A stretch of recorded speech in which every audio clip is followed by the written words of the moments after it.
Hi students, welcome to the problem solving aspect of Python programming language. So we are discussing the different types of programming tools that the programmers often use to write the program. So we have already discussed the algorithms. I hope you people are now able to write algorithm for different problems. Then the next programming tool for the programmers is the flowchart. So what is that flowchart? So flowchart is the pictorial representation of the algorithm. So why we need the flowchart? Actually, the expert programmers have not drawn the flowchart or they have not written the algorithm. They can go directly to write the program or to write the code. But it is a good practice for the beginners to write the algorithm, to draw the flowchart. So flowchart is the pictorial representation of algorithm. There we use different kinds of symbols to represent different types of instructions. So why we need flowchart, why we need algorithm? This is actually two-step approach for programming, because while developing the algorithm or while drawing the flowchart, the programmer can concentrate fully on the logic of that problem. How we are going to solve the problem? We are concentrating on the logic without concern about the syntax, because we are implementing our logic or we are solving the problem by using some programming language, and each and every programming language has some sort of syntax. We have to follow those syntax, but in case of algorithm and flowchart, we don't need to follow the syntax. We are concentrating on the logic. Actually, we are 100% concentrating on the logic without worried about the syntax and all. So flowchart means the pictorial representation of algorithm. So while drawing the flowchart, we can control our execution flow. We can see from where to where the program flows. What is the sequence? Where is the error? So if I will give some question or I will give some problem and I will ask for writing a program for that, and you are a new programmer, then you can write the program for that problem. So while compiling the program or while running that program, if some error arises, then you people are actually get worried about that. So why these errors comes, from where this error comes from? So these are the problems we may face if we are going to write the program for the first time. But if we will develop our logic in the algorithm, then we will draw a figure how this flows comes from, what is the sequence of this flow, what is the branching, what is the decision making, if it is false then where to go, if it is true then where to go. If all these things are done in a pictorial representation, then it will be easy to find out what is the error, what is the omission. So by drawing the flowchart and by writing the algorithm, that means we are concerned for error-free program or omission-free program. So that's why we need the flowchart. So it is a good practice to write the algorithm first, then we will go for drawing the flowchart for that problem, and by looking at the flowchart we are going to write the code for that problem. So let's see what are the symbols are used in case of flowchart. So basically we are using 6 different symbols for representing an algorithm in a pictorial manner. The first one is terminal. So you know that in the algorithm, the first and last step should be start and stop. So to represent the start, where my program start and where my program should stop, we use a symbol that is terminal. So there we are using a oval symbol, and in this symbol we can represent the start, the stop or the halt.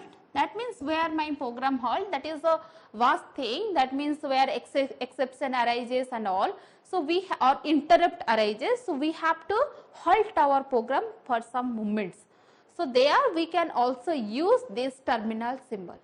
Next, The next symbol is for input and output. So for that we are using the parallelogram. There we can input and output to the program. That means we can ask for some input from the user. So whenever we ask for like input the value for n, input the value for a, b, input the value for I, or input n, input x, y, z, whatever, input your name, input your age, input your roll number. So whenever we are asking for the user to input something, so that statement or that instruction should be represented in this symbol, that is input or output. So what is the output? That means whenever we are going for displaying something.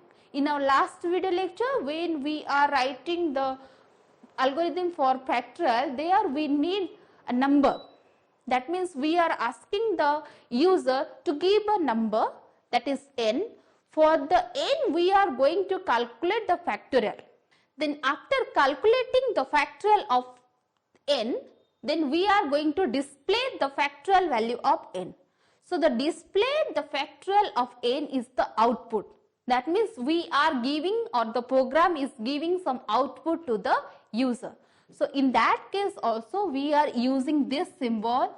That means for inputting, to take the input from the user, and to give some output or to display some output to the user, we are using this parallelogram symbol. Next, the third one is processing. So for the processing, we are using the rectangle. So what is that processing means? The processing means having some arithmetic and logical operations. So arithmetic operations means for adding, for subtracting, multiplying, division, for modulus and all that. So that are the arithmetic operation. And logical operation means to transfer a value from one memory to another memory. Like suppose I am writing here a equals to 5. So what is a now? A is 5. That means the value 5 is held by a variable, that is a. Now I am writing c equals to a. So what is this? Actually this is the logical operation. Here we want to copy the value, that means 5, from A to C. If you people are acquainted with the assembly language, there we have some syntax like move, like copy, like your add, sub. So those are the processing. So whenever we are encountered with the arithmetic and logical operations, we have to write them into the rectangle symbol. Suppose I am writing here c equals to a plus b, or in the algorithm you can face c equals to a plus b. So what is that mean? That means a will be get added with b first, then what will be the result that will stored in c. So this is actually processing. Here we are processing on some data and instruction. These are a, b are datas plus, and this one is your instruction.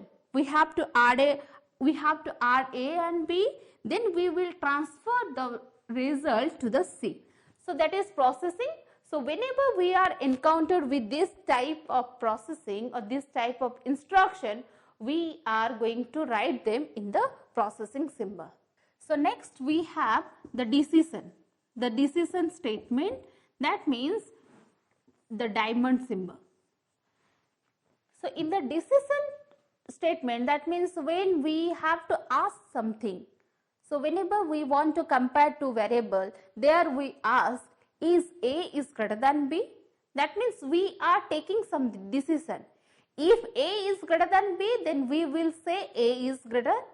If A is less than B, then we will say B is greater.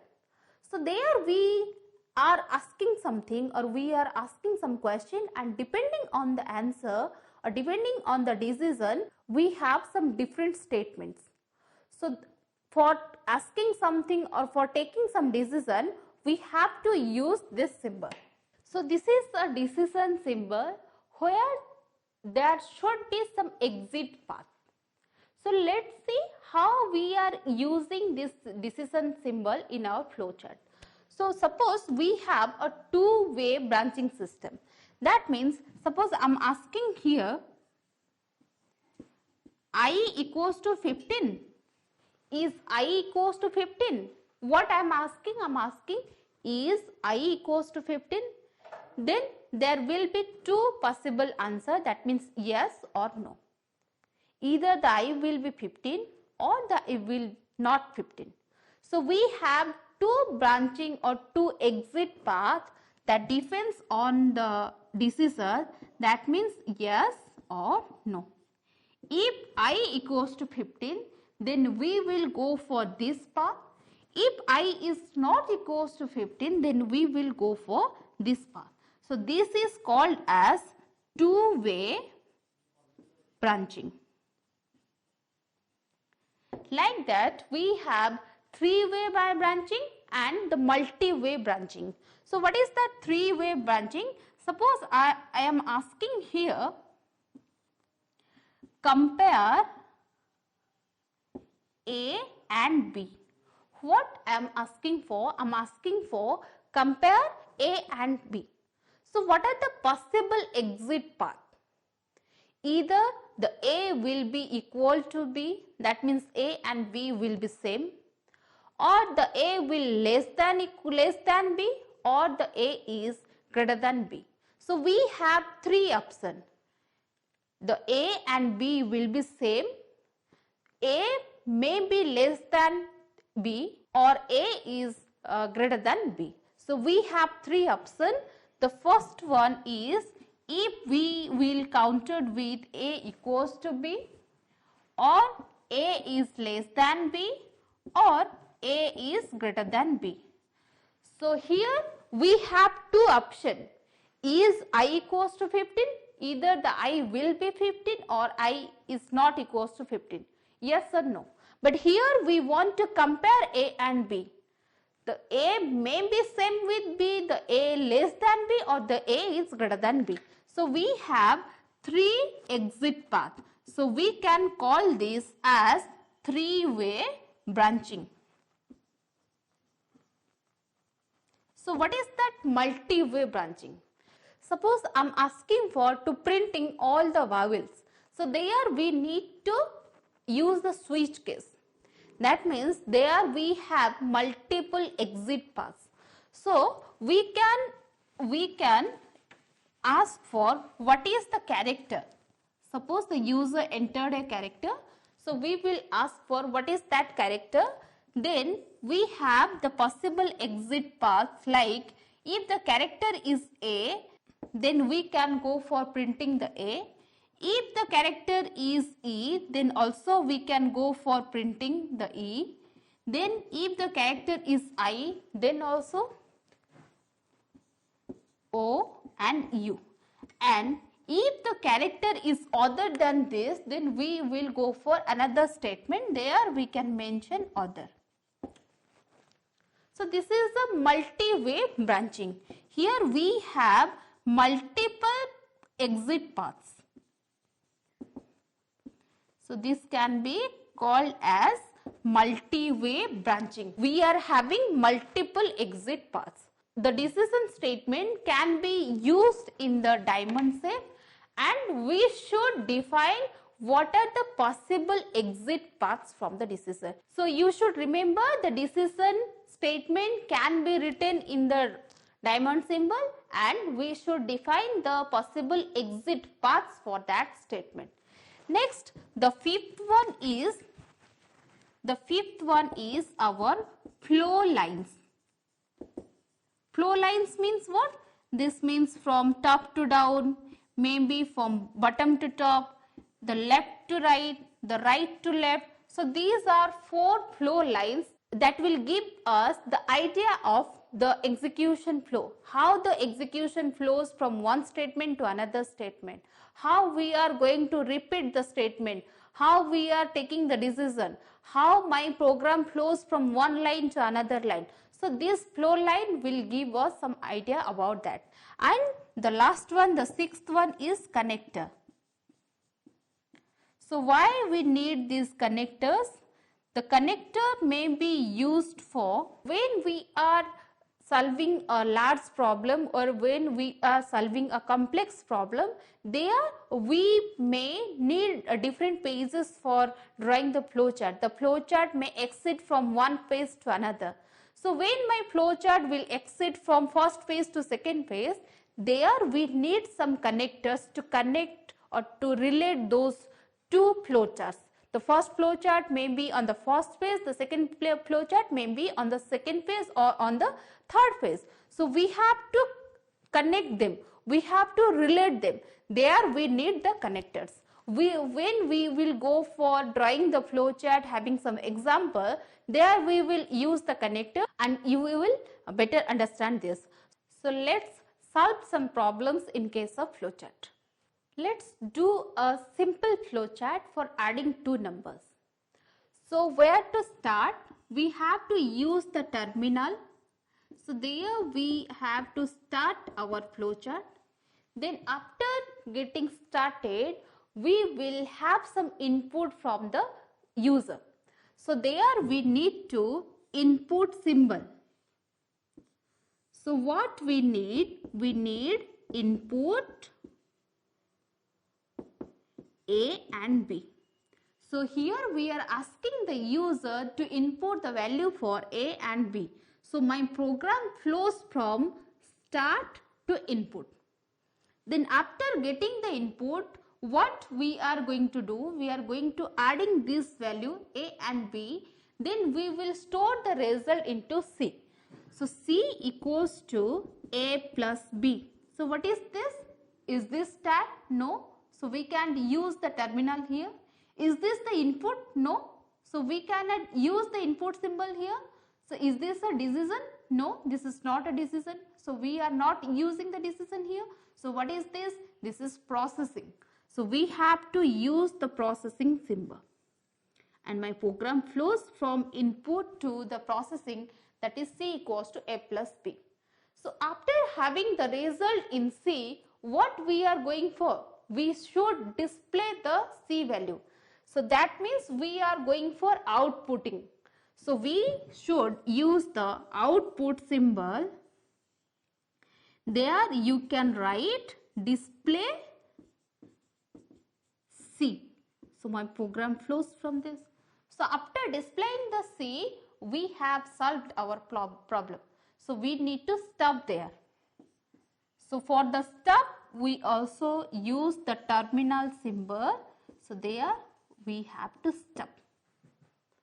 So this is a simple flowchart for taking the input for A and B, adding A, B and storing the result into C and displaying the C. Let's draw another flowchart for printing the greatest number among two numbers. There we need to use a decision. So where to start? We have to start from here. Then after getting started, then we will take the input.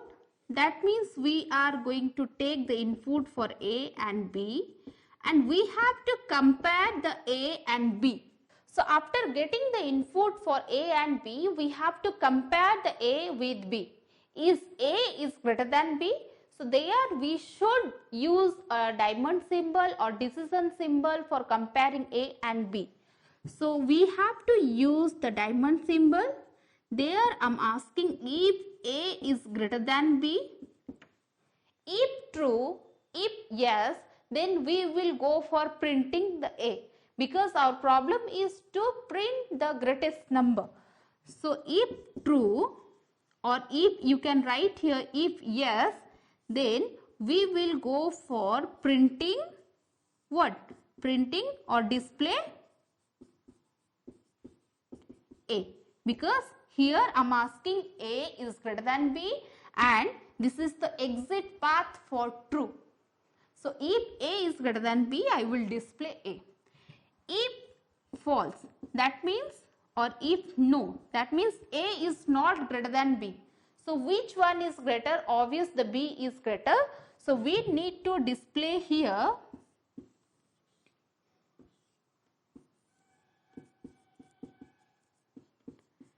display B. Then After displaying A and B, we are going to stop. So either we will go for display A or we will go for displaying B, because here we are asking if A is greater than B. The answer will be true or false, yes or no. If true or yes, then we will go for display A, then we will stop here. If the answer is false or no, that means A is not greater than B, then we will go for display B and stop here. So these two are the simple flow chart for, this one is for adding two number and this one is for the printing the greatest number among two number. In our next class, we will go for drawing more flow charts and we will go for solving more different problems by taking some decision, how to implement the looping structure and all. Have a nice day and thank you.